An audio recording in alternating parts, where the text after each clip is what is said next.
Welcome to Leaders Upgraded, the place where people who want to upgrade and fast track their career, their life, and their leadership journey tend to gather. I am your host, Tanvi Gautam, and I shall be speaking to the top 10% of the world's leading authors, CEOs, coaches, and thinkers to bring you some of the best and brilliant ideas to fast track your way to success. Would you like an upgrade? Let's do this. What we're going to be talking about today is a little bit more personal. We're going to be talking about this idea of self-regulation, self-awareness, and self-leadership. And so one of the questions I have for you is, are you aware of what is your stress curve? Have you had time to think about what is it that is your trigger that sends you into a tailspin and makes you stressed out in the times that we are moving in? That's the self-reflection piece that's coming in, right? Are you aware of what anchors you when you are passing through a storm? Because this storm is not like it's here today and gone tomorrow. It's going to be there for a while. So having that awareness of what anchors us on any given day or any given moment is also a piece of self-regulation that we need to, become aware of. Another question that I have for you is just where are you living right now? Some of us are living in the past. We keep reminiscing about the world that used to be. Because escaping in the past or in the future is not going to change what's in front of you right now. And a very, very important skill of leaders in the age of disruption is to look at discomfort in the eye and say, I see you. I don't like you, but I acknowledge and accept that you are here. And then use that energy that you were generating to fight the discomfort, to start creating a new reality. Think of it almost as repurposing your energy in some ways, that acceptance and surrender to what is in front of you without escaping to the past or running away to the future. Right? So that's a little bit that I wanted to share. I'm now going to invite our guest for today, Andrew Bryant. Hi, Tanvi. It's a pleasure to be here. It's always good to see you. For those of you who don't know about Andrew, Andrew is an international keynote speaker. He's a best-selling author, and he's also a pioneer in the field of self-leadership. So I couldn't think of anyone better to have a conversation around how to lead ourselves through these trying times than Andrew. So Andrew, if you were listening to me backstage, which I know you were, I am starting to feel like some people, not everybody, right? Some people are developing a little bit of learned helplessness. Would you be able to share with us what is this concept of learned helplessness and why is it so problematic? Well, it's problematic for a lot of people with or without this crisis. The term learned helplessness comes from Dr. Martin Seligman in his book on learned optimism. And he realized that certain people saw the world in a particular way. And there's an easy acronym. It's the 3 Ps: personal, pervasive, and permanent. So when something happens, a lot of people personalize. And it sounds like this: why does this happen to me? Why do bad things always happen to me? So we hear that a lot in any situation. Then the pervasiveness, it's about everything. Everything is ruined, right? If you've got a puncture on the way to work, your whole day is ruined. Well, no, your whole day is not ruined. Your trip to work might have been delayed. And the last one is permanence. It's never going to change. Now, the interesting thing about this particular crisis is it would be very egotistical to say, why me? Because it's happened to everybody. It's a global phenomenon. So, people might say, oh, well, my wedding has been canceled, or my holiday has been canceled, or in yours, in my case, my speech has been canceled. But it's not about you. It's about everybody. It's not about everything. It's about a limitation to social contact. And it won't be permanent. We don't know when it's going to end, but it will end. We will look back at this time and remember it and probably regale our grandchildren with tales of being locked up during COVID-19. All right. So the opposite is it's not about me. It's not about everything. And it's certainly not permanent. Yeah, like they say, this too shall pass. I was reading an article which I thought was very helpful, which said that, talked about how a grandchild in the future was talking to somebody who was 80, so they may have been a kid right now. So 80 years from now, this conversation is unfolding. And the child is saying, I read in my school books today that you went through COVID. And so the grandfather says, that's right. I was about 6 when I went through COVID. And so the child says, well, that must have been horrible because the history book said you were locked up, you couldn't go to the playground, you didn't have school, and that must have been horrible, isn't it, Grandpa? And the grandfather says, actually, I don't remember it like that.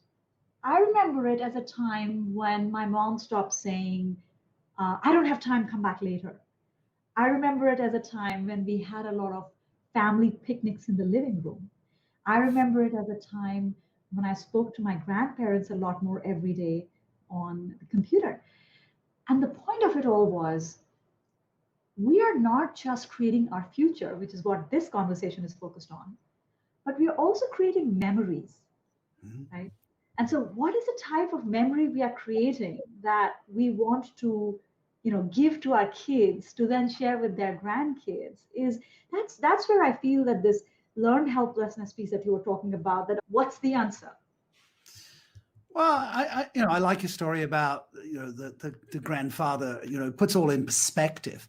I like to talk about legacy, senior leaders. A lot of people start thinking about legacy in their latter years. What am I going to leave behind? But legacy is our daily choices, the things we do today, conversations that we have with our children or other people, the actions we take today will create a legacy. And realizing the choices we are making every day around the actions we take, the communications that we have will be a legacy. And so returning, you used the word in the introduction, agency, returning to some level of agency. The core of self-leadership is control, the control of our thoughts, our feelings, our words, and our actions towards our objectives. And you could track that back to Dr. Viktor Frankl in his book, Man's Search for Meaning, where he said the last of all human freedoms is the freedom to choose our own attitude. So we have agency over the way we see this. And anything that we do that gives us a sense of increased control allows us to feel more of this agency. And, the more control that we perceive that we have, the less stress we have. So focusing on the things that we can do, and you mentioned a few of them, playing with our kids, communicating to people through mediums like this, and maybe developing a hobby, et cetera, et cetera, et cetera. So, what is in your control? Rather than focusing on what we cannot or are forbidden to do, what is unsafe to do, focus on what we can do. So one of our viewers, Reva, says, when my family is stressed out, it has an effect on me. So it sounds like even if I seem to have, I don't have a learned helplessness, and I've learned to, develop agency. The piece about our family and just seeing them, whether in our homes or from a distance, go through this. What's your advice to Reva? That's a good question because I think some of us experience life beyond ourselves, right? Well, Reva obviously has some empathy, and kudos for her for having empathy. The important thing about self-leadership is the me, not me boundary, right? I'm responsible for my thoughts, feelings, words, and actions. I'm certainly not responsible for your thoughts, feelings, words, and actions. You're an adult, you're in control. But when we enter into relationships, we begin to feel responsible for other people, when in fact we cannot be. We can only be accountable to relationships. When two people get married, they're not responsible for each other. They're accountable to each other. The problem is with family, we feel them inside of our locus of control. We feel them inside of our boundary. We know that our family has the capacity to push our buttons because they're so close, which is why we hurt the people that are closest to us. Now, it is a tricky thing to say, but we have to step back and say, they're grown-ups. They're responsible. I obviously care and empathize for them, but I don't necessarily want to enable them either. And having that strength to say, yeah, you can see it this way, but I choose to see it this way. And influence happens when we take personal ownership and we say, hey, I'm not going to be upset. And then that creates a positive ripple. But if you get bought into your family dynamics and they drag you down into the spiral, well, you need to throw out a rope and have somebody pull you back up. And a trusted friend and advisor might be useful for that. Yeah, it's like they say, if you're trying to rescue somebody who's stuck in quicksand, you can't get into quicksand yourself. Yeah. You It's have to be. it's easier said than done, with family because, we've got years of those triggers and buttons being enforced. All right. I remember, even going off to university, I left home at 18, went off to university, went off to work after university. And whenever I'd spend a weekend at home at my parents', I regressed to being 12 years old again because they had a way of pushing those buttons. And I think many of us have had that experience. We are conflict avoidant. We don't like, having this conversation where we have to, lay out the truth, so to speak. I mean, you and I are running that program Amplify Together, and one of the women was talking about how do I deliver bad news to people in my team when we are reeling under so many things. And so, what's your advice on these tough conversations? Because again, if we can learn to have them now, we can learn to have them at any point in time, right? So, what's your advice there? Well, in short, because there's a number of layers to this, and if we take that red thread that we're responsible for ourselves, we're not responsible for other people, but we're accountable to them in terms of our agreement. So if we're having a tough conversation with a colleague or a subordinate, there is an accountability frame in terms of what we signed up for. But what helps during this time is something that the psychologist Carl Rogers coined, which is unconditional positive regard. So a Rogerian psychologist will always look at his or her patient with unconditional positive regard. What this means is the absolute belief that that individual has all the resources to solve their own problems and to live their lives. The challenge when we have conversations, we have these guilt trips. Oh, if I demote them or if I let them go or if I tell them the truth, they'll be sad, they'll be upset, and I feel responsible for their emotions.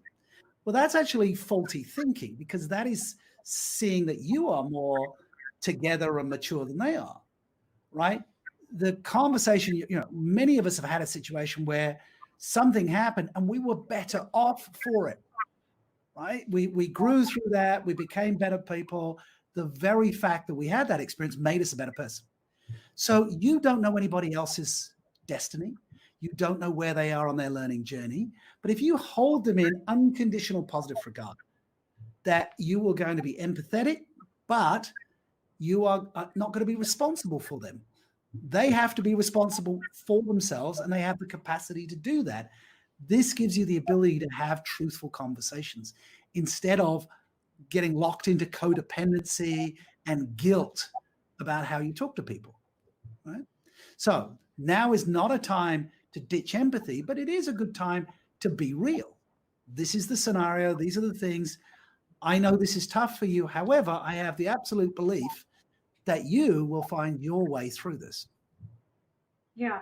I was talking to Wouter, who's the president of GE in APAC, and this was way before all this hit. And GE has had its own set of layoffs and disruption as they've gone through their digital transformation, which has had its ups and downs.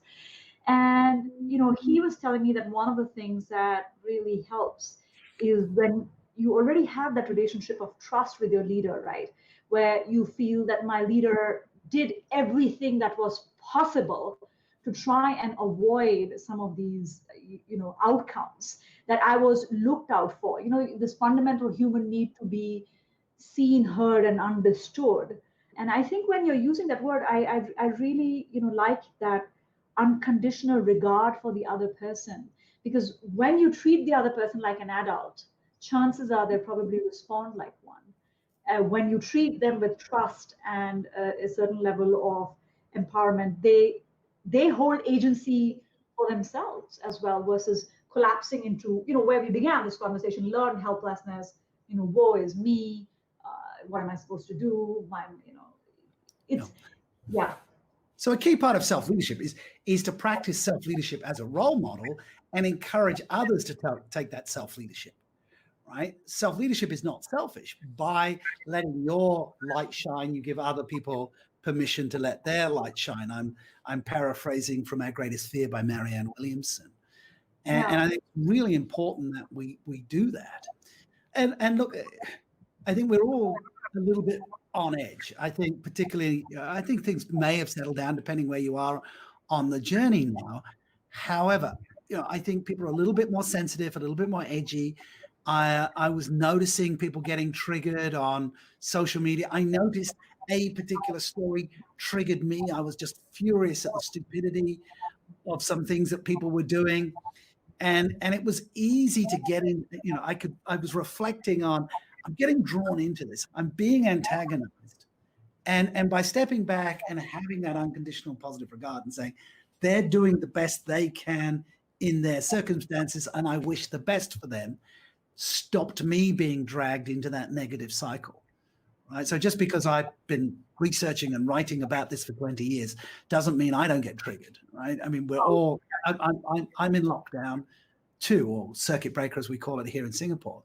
So I'm feeling the same emotions and fears and frustrations as everybody else. It's just having practiced that self-reflection, self-awareness, I'm able to catch it a little bit earlier and go, okay, I'm not going to operate out of fear. I'm going to operate out of abundance. And I certainly don't want to melt down on a Facebook Live. And I want to process my own emotions first and then communicate out to see how I can support others. Yeah. How do you support your team today in a work from home environment, especially when you know that the outlook is bleak? And I think this is a really important question, because what we have been discussing right now is, handling yourself before you are handling others. But, leadership in a virtual environment is so tough because, like you were saying, we are all on the edge. We are all getting triggered by things that, maybe how can I best support my team that is working from home? What would your suggestion be then? Well, I mean, again, connecting that thread to responsibility for accountable to. You are accountable to your employees in terms of the contract. And your ability to support those or be accountable to those people depend on the viability of the organization that you're in. And so if you've shown trust and empathy along the way, you have met your requirements. And the horrible image for me when I talk to leaders sometimes is the U-boat, Second World War U-boat movie or submarine movie. There's always a scene where there's a torpedo hits the submarine but doesn't sink it. It just floods the compartment, or a compartment becomes radioactive. And there's always the scene where there's doors that lock each of the compartments. And there is a terrible challenge for the leader. Do I rescue this individual and sink the whole boat, or do I sacrifice the individual and save the boat? And sometimes this is the nature of leadership, is we have to choose the whole over the individual. Now, if we built relationship and trust with people, they will realize that those are the decisions that need to be made. Are they easy to make? No. But that's why you're a leader, right? Leadership comes with that level of responsibility and accountability. Now, the other thing is to have realistic optimism. The very question from your YouTube viewer was, things are bleak. Yeah, things are tough. However, the leader has to always have realistic optimism. Yes, things are tough now, but we will find a way out. We may have to let you go now. We may be able to rehire you. I don't know. Every situation is different. But the leader must maintain a realistic optimism, not a Pollyanna optimism. Everything's going to be great, because it isn't. However, we will get through this. And I think the conversation I'm having with people, and I think the conversation I would love to see much more on the global stage, is hope that this is an opportunity to fix some things that are absolutely awful with our management of the planet, of our management of our country, the short-term view that we've had on business, that everything's been about the quarter and not about the sustainability of the business. A lot of the businesses that I'm coaching have been very empathetic towards their clients because they know, well, we might be able to keep the business going, but if our clients don't have cash in a quarter's time or 2 quarters time, they can't buy our product. So I was coaching somebody very recently who's, is in a sales function, but his focus had been, how do I create, as much as possible interest-free finance for my clients so they can continue to buy my product? So this dance between manufacturer and distributor and consumer, we are all interlocked. If there are no consumers, there is no business. So there's real hope and optimism here that we can start re-looking at the business relationship and how we use resources. And those are the conversations I'm enjoying having. It's so important to self-reflect in these times. I feel it's important to make my team realize we're in this together, even if it looks bleak. Empathy, trust is my motto, and I see it standing in good stead. Andrew, there is also that I think the view of leadership needs to change a little bit. I can understand someone feeling like I need to do something for my team, but if the team feels we're going to be pulling this thing together, maybe ask them what can be done to support them more versus sitting in your, imagining in your head what is it that they really need. Meet them where they're at. I think people will tell you what they need. So this needs much more conversational space than has been there for this before. Priya says, not feeling guilty for the other person is important. Believing in their resourcefulness, demonstrating trust is what's needed. Great takeaways. That's exactly right, Priya. That is exactly what Andrew and I have been talking about. So Andrew, we are almost out of time here, but I would like to get into a slightly different take on this. As a coach on self-leadership, I know you spend a lot of time in self-reflection. How has all this crisis and pandemic and all of that shifted your perspective on things as an individual? Well, I hinted a little bit about it earlier. I mean, I have, always enjoyed challenging people to step back and think, challenging people to wake up and not be living a life of quiet desperation, to live a life of intentionality, because the core of self-leadership is living intentionally. In 1968, December the 24th, 1968, Apollo 8 came around the moon, and we got that first glimpse of planet Earth from space. We saw, the surface of the moon, and it was called Earthrise. It's the most beautiful image that we've all seen. And the mythologist Joseph Campbell said we really should have had an epiphany at that time, because for the first time in human history, we truly got a God's eye view of our planet. And to paraphrase Joseph Campbell, and to put it in my own words, that should have been a moment to realize we are one tribe on one planet with one future. And COVID-19 has certainly reminded us that we're all in this together, that, color, race, gender, ethnicity, orientation, politics, economics, we're all into this together. So having those conversations around closing the gap are what I'm reflecting on right now. And I love this. Carl is saying, love this, Andrew, intentionality is key. And I think I couldn't end this live on a better note than one planet, one tribe, one future. What a fabulous, thought to take us to the future with hope. So once again, Andrew, I am so glad that you joined on the live, and I'm gladder still that we are friends, because I really value these conversations that we are having on the live as well as off it. My pleasure, Tanvi. Good to see you. That concludes this episode of Leaders Upgraded. But wait, your journey is just getting started.